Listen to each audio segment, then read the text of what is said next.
Hello बच्चों, स्वागत है आपका मेरे यूट्यूब चैनल गीत एडू टॉक में। और मैथ्स फंडामेंटल सीरीज़ में हम लोग कर रहे हैं ज्योमेट्री। तो इससे पहले हम अंकगणित थोड़ा सा अलजेब्रा हम कर चुके हैं और हम अर्थमेटिक अंकगणित भी कर चुके हैं। अंकगणित में हमने फ्रैक्शन किया था, दशमलव किया था, पूर्णांक किया था, तो आप लोग मेरे प्रीवियस वीडियोज़ को देख सकते हो। और बीजगणित में भी हमने इक्वेशंस को सॉल्व करना सीखा था, ठीक है ना।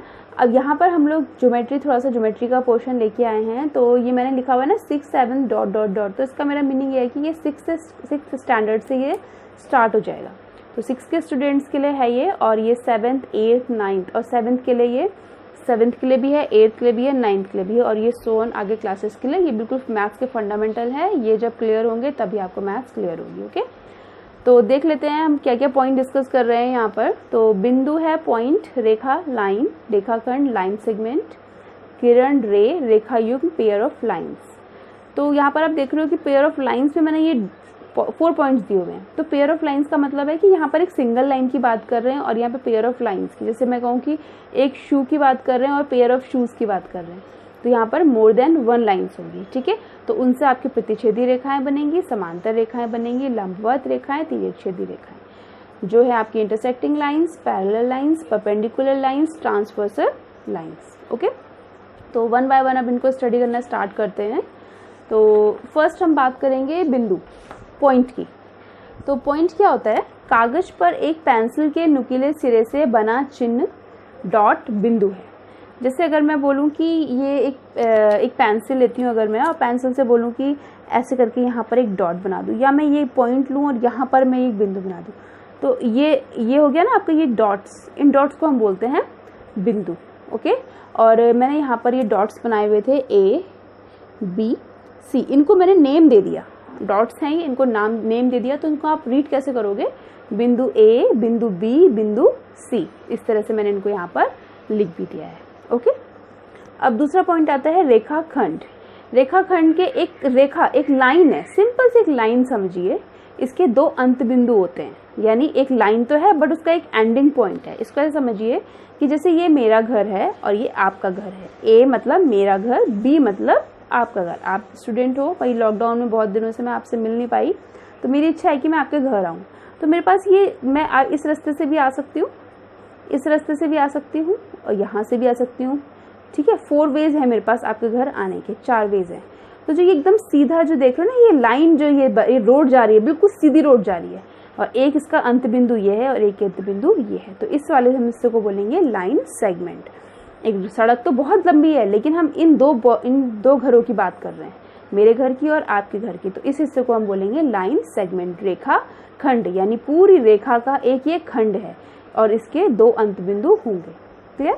इसको हम ऐसे डिनोट करेंगे, AB के ऊपर हम एक लाइन खींच देंगे, या BA लिखेंगे और इसके ऊपर एक लाइन खींच देंगे। सिंपली लाइन खींची होगी तो इसका मतलब होगा कि ये रेखाखंड है, ठीक है। अब देख लेते हैं यहाँ पर रेखाखंड को, लाइन क्या चीज़ है? रेखाखंड को बिना किसी अंत के विस्तृत करने से प्राप्त होती है।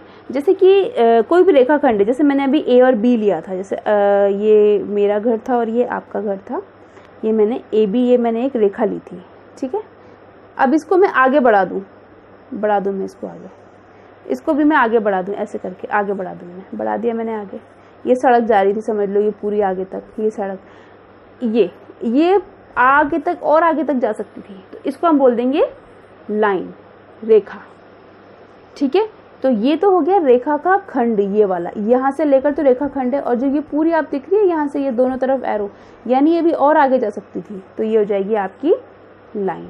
इसको हम कैसे डिनोट करेंगे? A, B, ऐसे दोनों तरफ एरो, या B, A, ठीक है। इस तरह का ये नोटेशन हो गया, ठीक है। तो आप इसको अगर ऐसे लिख रहे हैं, या तो आप इसको बोलिए रेखा AB, या AB और ऐसे नोटेशन लगा दिए, ठीक है ना। और जब रेखाखंड होगा तो सिंपली होगा, कोई एरो नहीं होगा उसमें। अब देखते हैं किरण क्या चीज़ है। किरण रेखा का एक भाग होती है। किरण, जैसे मैं एक सन बना दूं यहाँ पर, और सन से ऐसे किरणें निकलती है ना, इस तरह से, हाँ, तो ये किरण हो गई, रे हो गई है। ओके, तो ये एक भाग है ना, रेखा का एक भाग है ना, ये पूरी रेखा में एरो था, उसका एक हिस्सा हो गया, एक हिस्सा है, ठीक है। ऐसे अगर मैं टॉर्च बना दूं, ठीक है, और ऐसे इसमें ऐसे से रेखा निकल रही है, ये इस तरह से ये किरण निकल रही है, रेखा तो निकलेंगी नहीं, किरण निकलेंगी क्योंकि एक डायरेक्शन में होगा, ठीक है ना। तो इस तरह से टॉर्च बना दी तो ये क्या होगी आपकी किरण। तो किरण इस तरह से होती है, ठीक है। इसका एक अंत बिंदु देख रहे हैं आप, है ना, और यहाँ से ये हो जाएगा आपका ये इस तरह से, ये हो गया। तो अगर मैं रेखा की बात करूँ, किरण की बात करूँगी तो ए बी ऐसे ये दिखा दिया मैंने, या बी ए एरो। समझ में आ गया अंतर? पहले में दो बोथ साइड एरो है, इसमें वन साइड एरो है, तो ये हो जाएगी किरण। तो आप या तो बोलिए किरण ए बी, या आप बोलिए ए बी, या तो किरण ए बी बोलिए, या ए बी के ऊपर ये इस तरह से एरो लगा दीजिए, ठीक है। तो आपको किरण भी एक्सप्लेन हो गया होगा, किरण किसे कहते हैं। अब आ जाइए आप नेक्स्ट, लंब रेखाएं। लंब रेखाएं से पहले हम पढ़ेंगे रेखा युग्म, पेयर ऑफ लाइंस में प्रतिच्छेदी रेखाएं, इंटरसेक्टिंग लाइंस। तो यहाँ पर अब एक लाइन की बात नहीं हो रही, अभी तक हम सीधे एक लाइन की बात कर रहे थे, यहाँ पर मोर देन वन लाइन, यानी एक से ज्यादा लाइन की बात हो रही है।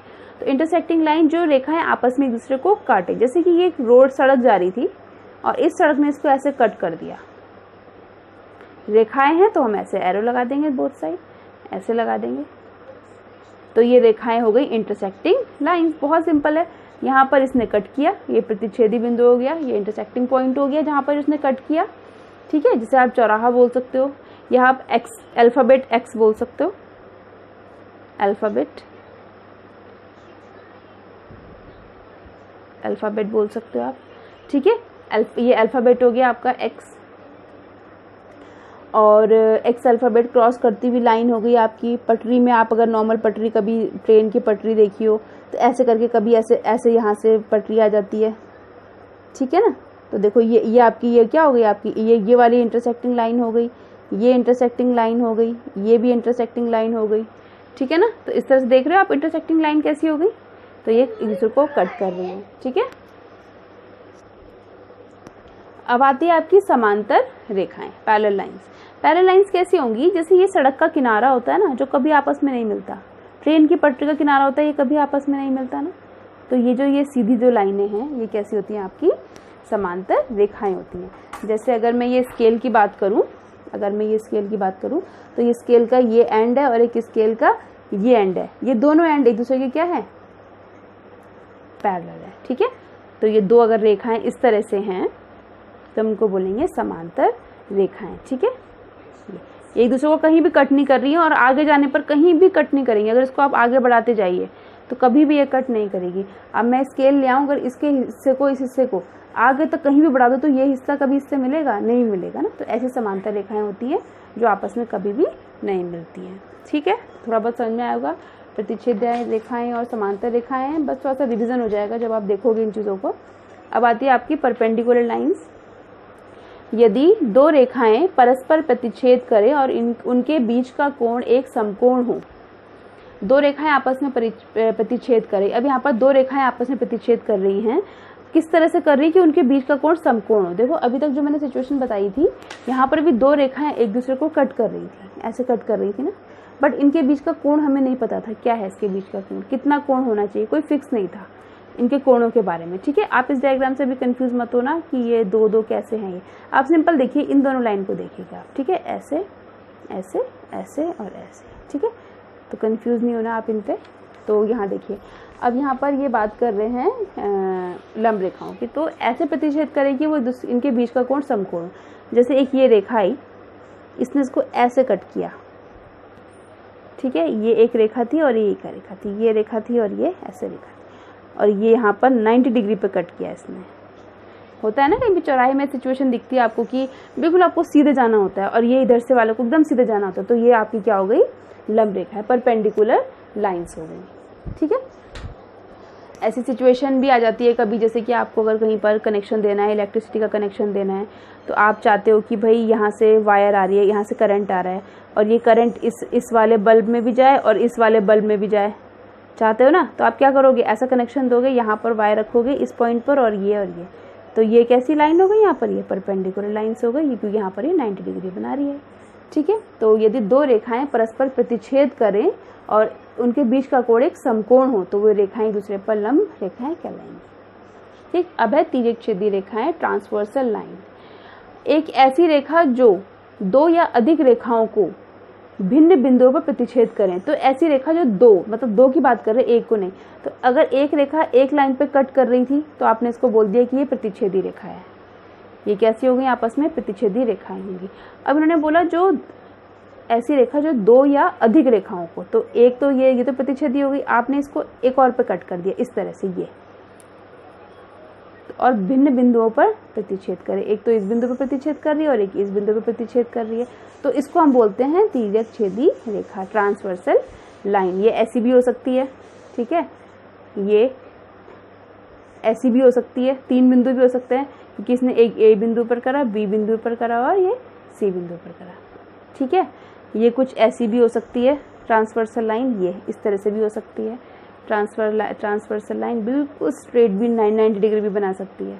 ठीक है, तो ये सारे एग्जांपल हैं आपके ट्रांसवर्सल लाइन। ऐसी रेखा, इसको बोलते हैं ट्रांसवर्सल लाइन। ठीक है, इसको तो आप समांतर बोल सकते हो अगर ये कहीं भी आपस में मीट नहीं करी। ये भी मैंने समांतर बनाई है, सारी समांतर बनाई है।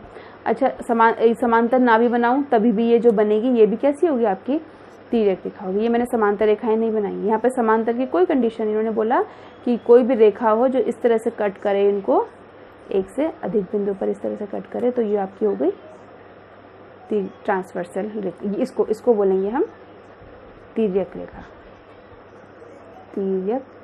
तिर्यक है, एक तो ट्रांस कर रही है, इसको ट्रांसवर्सल ऐसे कट कर रही है, और छेदी है ना, कट करते हुए जा रही है, तिर्यक छेदी रेखा इसको बोलेंगे। ठीक है, ये रेखाएं तो आपकी समांतर हैं, ये समांतर है, ये भी समांतर है। ठीक है, ये भी समांतर है, बट जो ये ऐसे कट करके जा रही है, ये दो इस पे, इसको बोलेंगे हम तिर्यक छेदी रेखा। जैसे ये कट करके जा रही है, इसको भी तिर्यक छेदी रेखा बोलेंगे। ठीक है, तो आई होप आपको ये क्लियर हुआ होगा। और ये सारी थोड़ा सा ये टर्मिनोलॉजी हैं, कीवर्ड्स हैं, तो आपको ये सब चीज़ें भी आनी चाहिए, क्योंकि जब आप क्वेश्चंस करेंगे तो ये सब वर्ड आएंगे तो आप उस समय कंफ्यूज हो जाएंगे कि ये क्या है, ये ट्रांसवर्सल क्या चीज़ है। ठीक है, तो आई होप आपको मेरा वीडियो समझ में आया होगा, और आप ऐसे ही पढ़ते रहिए। जो भी आपकी प्रॉब्लम है आप मेरे को कमेंट करिए कि भाई हमें ये नहीं समझ में आ रहा है, मैं उस पर वीडियो बनाऊंगी। ठीक है, तो थैंक्स फॉर वॉचिंग।